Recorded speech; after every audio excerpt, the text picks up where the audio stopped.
Madam Rochelle Ford, Honorable Prime Minister, Dr. Ralph Gonsalves, Honorable Leader of the Opposition, Dr. Godwin Friday, Honorable Attorney General, Mr. John D. Martin, Honorable Members, the Clerk of the House, Madam Nicole Herbert, the people of St. Vincent and the Grenadines, ladies and gentlemen. I am grateful to you all for the welcome and hospitality extended to me and my delegation. This is not only my first visit to your beautiful country, but also the first ever visit by a President of India to St. Vincent and the Grenadines. I am happy to be here among the honorable members of Parliament. Being a legislator entails a deep sense of commitment and dedication in order to realize the dreams and aspirations of our people. India and St. Vincent and the Grenadines have historical relations established by our forefathers years ago, even before our countries had become independent. We are both multiracial societies with a common history of British colonial rule. Our friendship is rooted in our common historical and cultural heritage, as well as our shared values of democracy, inclusion, freedom, and the rule of law. Madam Speaker, our bilateral engagement has blossomed in the last few years. The visit of the Honorable Prime Minister, Dr. Ralph Gonsalves, to India in September 2019 infused new energy into our relations. I am happy that India's development partnership involves various communities in this country.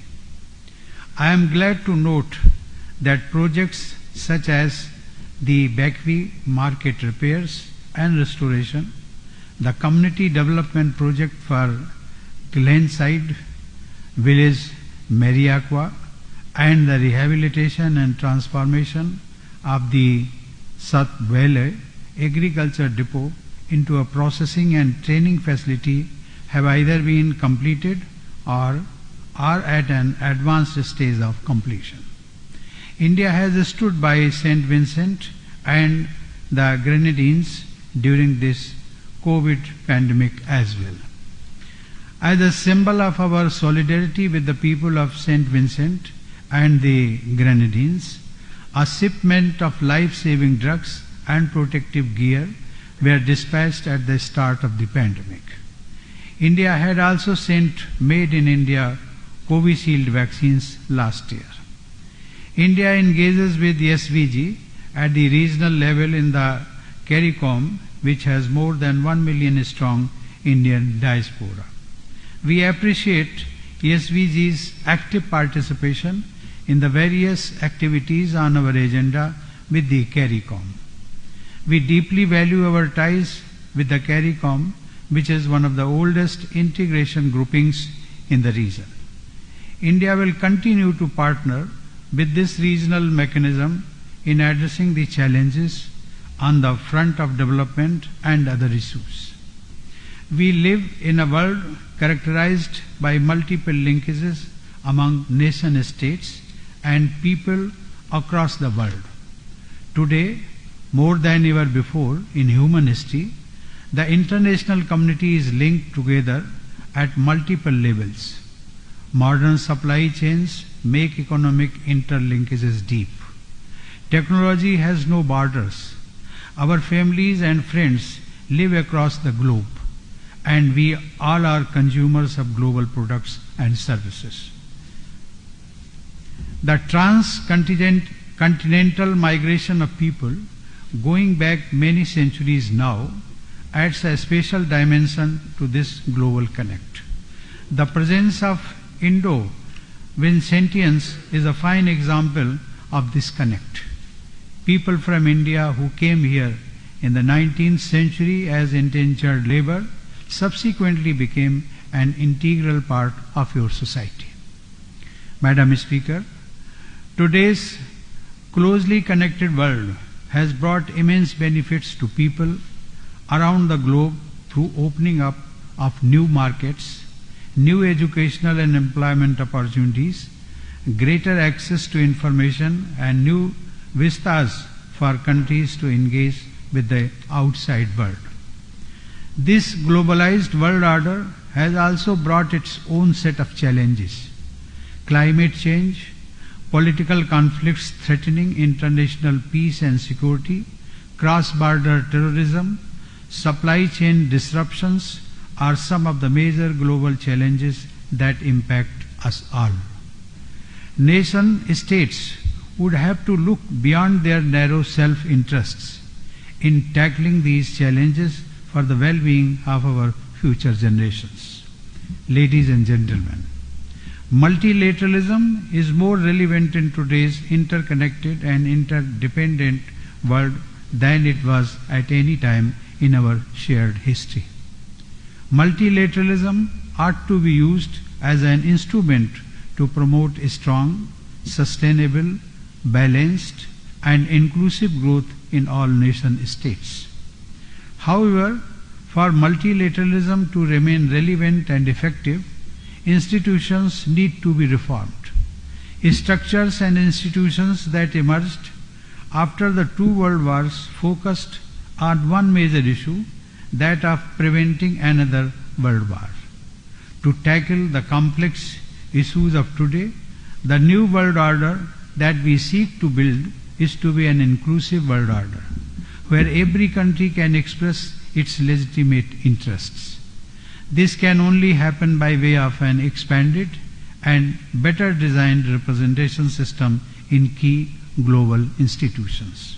Madam Speaker, it is important, therefore, to ponder upon and examine whether the current world order with the United Nations and its institutions is adequately serving the global community in addressing these complex challenges.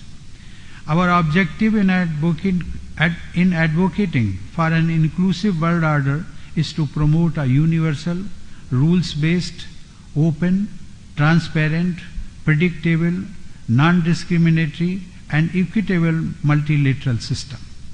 The need of the hour is, therefore, reform of global institutions with the UN Security Council at its core to reflect the contemporary global reality.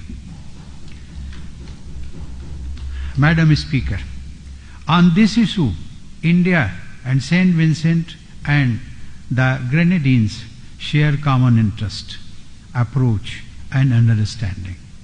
Both our countries are part of the 42-member developing countries platform of the L69 group.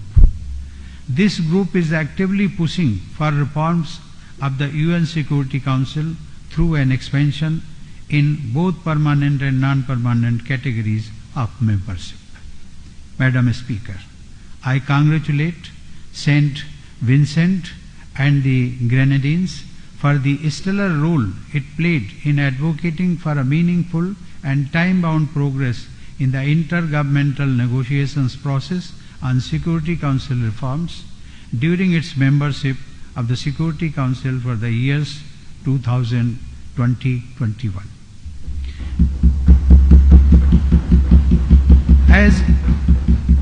As India celebrates 75 years of its independence, we are taking forward our engagement with the world in line with our philosophy of Vasudhaiva Kutumbakam, or the world is one family.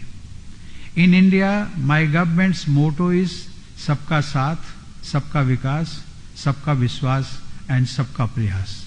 That is, together with all, development for all, with everyone's trust and with everyone's efforts. This also demonstrates India's approach in the global arena, which means India believes in an inclusive world order that is sensitive to legitimate interests and concerns of every country and region, irrespective of its size our wealth. We think and act for the future of entire humanity.